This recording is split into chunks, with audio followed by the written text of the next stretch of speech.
दोस्तों, रमज़ान का बाबरकत महीना हमारे बहुत करीब है और इस वीडियो में मैं आपको चंद वज़ाइफ बताना चाहता हूं जो आप इस महीने के आने पर लाजमी तौर पर करिएगा और दूसरों को भी बताइएगा।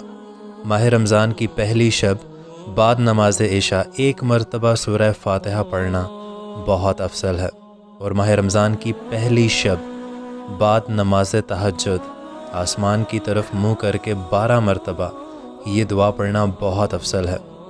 इसके पढ़ने वाले को बेशुमार नेमतें अल्लाह ताला की तरफ से अता की जाएंगी।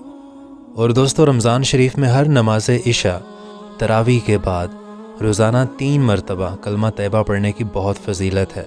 अव्वल मरतबा पढ़ने से गुनाहों की मग़फ़िरत होगी, दूसरी मरतबा पढ़ने से दोज़ख से आज़ाद होना, तीसरी दफ़ा पढ़ने से जन्नत का मुस्तहिक होगा।